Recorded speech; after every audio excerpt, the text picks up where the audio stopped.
Today, we are breaking down a story that is unfolding right now, and it is absolutely massive. A huge public fracture has just ripped through the Western military alliance. Now, this is not some minor squabble happening behind closed doors. We're talking about some of NATO's most powerful nations openly turning on each other during a moment of, extreme global tension.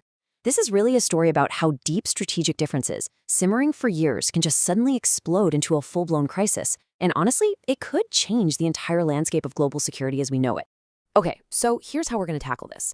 First, we're going to pinpoint the exact moment this alliance just fractured so publicly. Then, we'll look at the specific line in the sand drawn by French President Emmanuel Macron. We're going to get into his exact words. From there, we'll see how France is shifting from words to some really serious action, mobilizing its military. Then we'll look at how this pushback is kind of creating a domino effect, spreading to other key European countries. And finally, we'll zoom out and see what this all means for a region that is frankly teetering on the edge of a much bigger war. So how in the world does a 75-year-old alliance suddenly look like it's about to break apart? Well, this whole thing really caught fire with one single unprecedented public statement. In the world of diplomacy, disagreements are normal, but they are almost always handled quietly through back channels. For a world leader to go on TV and publicly condemn the main military action of his closest ally, that's like the diplomatic version of setting off a bomb. It sent immediate shockwaves from Washington to Jerusalem and all across the globe, really, forcing everyone to face a reality that a lot of people had been worried about for a while. The very foundation of Western unity was cracking. And there it is. That's the phrase that just changed everything. In a primetime address on national TV, French President Emmanuel Macron did something pretty much unthinkable. He looked straight into the camera and declared that the recent military strikes by the US and Israel against Iran are illegal. Just think about the weight of those words. He didn't say they were unhelpful or ill-advised. He used a legal term, completely outside international law. This wasn't some leak or an anonymous source. This was a deliberate, televised public smackdown of his country's oldest and most powerful ally. It's a direct attack on the very legitimacy of what the US and Israel are doing on the world stage. You just can't overstate how big of a deal this is. France is officially and very loudly refusing to give these military strikes its blessing. This is a massive departure from the kind of solidarity we usually see among these Western powers. I mean, normally in a crisis like this, even when there are big disagreements, think back to the Iraq War in 2003, there's at least an attempt to look united. Macron just shattered that. By refusing to endorse the action, France is doing way more than just disagreeing. It's yanking away its political and moral support. And that has real consequences, right now. It messes things up at the UN Security Council, it undermines the whole story of a united front against Iran, and it tells the rest of the world that the West is completely split on how to handle this. This is so much more than a policy dispute. It's a public fracturing of the alliance. All right, let's dig into the specifics of Macron's speech, because this wasn't just some random comment. It was a really carefully built argument, designed to explain France's dramatic break with its allies. Every single word was chosen to send a clear message, not just to Washington and Jerusalem, but to the French people and to other world leaders who are watching to see which way the wind is blowing. This is exactly how a powerful statement snowballs into a major international crisis. See, Macron didn't just disagree. He laid out a whole case against the operation, and he used language that leaves no room for doubt. He started with the legal shot, calling it outside international law. Then he made it about France. He was so emphatic, saying France cannot and will not approve the strikes. And that phrasing is so important. Cannot suggests it's morally or legally impossible for them to agree, while will not is just a statement of pure political will. It's a hard line. Then he pointed to the immediate fallout, warning that the conflict is already spinning out of control. And finally, he delivered the most damning line of all. He called the whole thing a strategic error of catastrophic proportions. Allies almost never ever use language like that about each other in public. He's saying the entire strategy is a disaster. But look, this isn't just about harsh words. In geopolitics, talk is cheap. France is backing up its political stand with some very serious military muscle. Macron basically said that because France can't trust the US-led strategy anymore, it's now going to act on its own to protect its own people and its own interest in the region.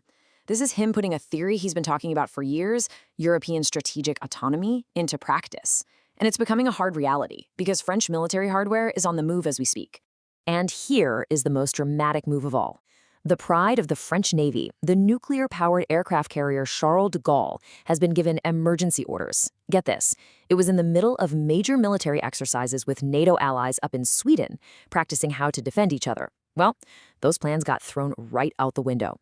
In a move that must have been incredibly awkward, the French flagship just left the Allied exercises and is now steaming full speed towards the eastern Mediterranean, straight into the heart of the crisis. I mean, sending your one and only aircraft carrier is one of the most powerful signals you can send. It's France declaring it's now an independent military player in this crisis. Now, just to give you a sense of the scale here, let's talk about what this thing is. The Charles de Gaulle is a 38,000-ton warship. It's basically a floating piece of French territory, a fortress at sea. It's the absolute heart of France's ability to project power anywhere on the globe. And it's the only nuclear-powered carrier outside of the U.S. Navy. That gives it a huge advantage. It has almost unlimited range and can stay on mission, fully operational, for months without refueling. And of course, a carrier like this is never alone. It comes with a whole strike group, advanced frigates, attack submarines, support ships, the works. And on its deck, it's carrying over 40 aircraft. We're talking state-of-the-art Rafale M fighter jets, Hawkeye surveillance planes that are basically the group's eyes in the sky, and a bunch of heavily armed helicopters. This is not a peacekeeping force. This thing is built for a major fight. And its mission just highlights this whole political split. It's there to protect European interests, totally separate from the U.S. command structure in the region. Okay, so the carrier strike group is the big headline, but it's not the only piece on the chessboard France is moving. They're also rushing reinforcements to the island of Cyprus, which leads to a really important question. Why is Cyprus? Why has this island, which most people think of as a vacation spot, suddenly become a military focal point in this whole mess? Well, its location, right between Europe and the Middle East, has put it smack in the center of this power struggle. The reason is simple. The war spilling over isn't just a possibility anymore. It's happening. Just a few days ago, a drone targeted the huge British military base at Akrotiri on the southern coast of Cyprus. Since then, air raid sirens have become a regular, chilling sound on an island that's part of the European Union. The conflict is literally at Europe's front door. So in response, France is sending one of its most advanced warships, the frigate Languedoc, plus some serious ground-based air defense systems. And the stated goal? To create a protective shield over the eastern Mediterranean. Because from France's point of view, the U.S. strategy hasn't just failed to contain the conflict, it's now putting European territory in direct danger. And let's be super clear here. This isn't just about getting ready for a potential fight. French forces are already in it. Macron revealed that French assets across the region have been targeted from the very start of the U.S.-Israeli strikes. They've been shooting down hostile drones in what he carefully called legitimate defense. And this all became very real over the weekend when a drone actually hit a hangar at a French naval base in the United Arab Emirates. No one was hurt, thankfully, but the message was obvious. European forces are now considered targets in a war they have publicly said they want no part of. So you can see how this is snowballing into an even bigger diplomatic crisis. Macron's bold move didn't happen in a vacuum. It basically gave a green light to other European leaders who were probably thinking the same thing but were maybe a little nervous to say it out loud. What we're seeing is a chain reaction, a clear block of dissent forming in Europe, and it's leaving the United States more isolated on the world stage than it's been in a very, very long time. Right on cue, following France's lead, Spanish Prime Minister Pedro Sánchez came out with his own blistering public statement. He didn't just express concern or call for calm. He flat out called the U.S.-Israeli strikes an unjustified and dangerous military intervention. The language is, again, incredibly strong for a NATO ally. It sounds almost exactly like Macron, which shows this isn't just a French thing. A coordinated European stance is emerging here that fundamentally challenges American leadership and judgment. Okay, so while both countries condemned the strikes, what Spain did next is, you could argue, even more shocking. Spain took its opposition to a whole other level, an almost unbelievable level. The Spanish government has officially and legally forbidden the United States from using the military bases they jointly operate on Spanish soil for anything related to this conflict. Just let that sink in.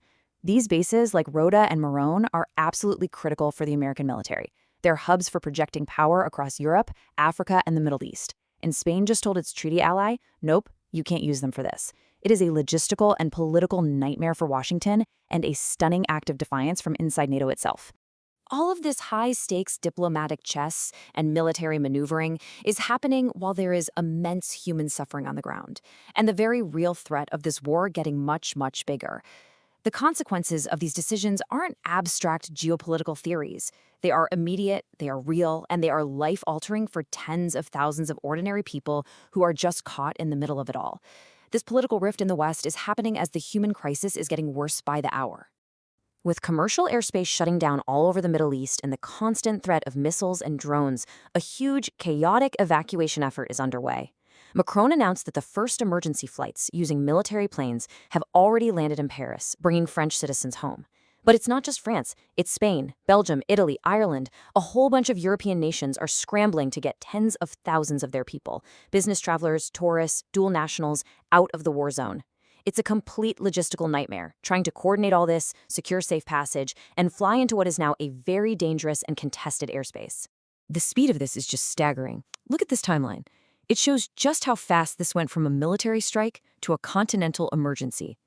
On day 1, the world finds out about the strikes.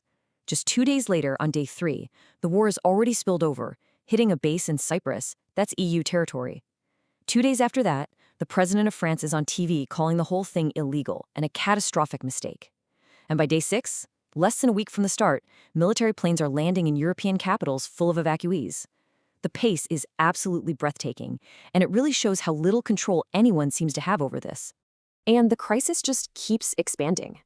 During his speech, Macron also sent a very direct, very stern warning to Israel about Lebanon. While he did say that Hezbollah made a huge mistake by attacking Israel, he explicitly warned Israel not to launch a ground invasion of Lebanon to retaliate. And he used that same powerful phrase again, calling it another dangerous escalation and a strategic mistake. Now, given France's really deep and complicated history with Lebanon, this isn't just some casual comment. This is France flexing its historical influence and drawing yet another clear red line, putting a core NATO member in direct opposition to a potential military move by a key U.S. ally. So what we're watching is a historic realignment happening in real time. The U.S. and Israel are in a massive conflict, but instead of a united West behind them, they're getting this unprecedented public backlash from their oldest allies.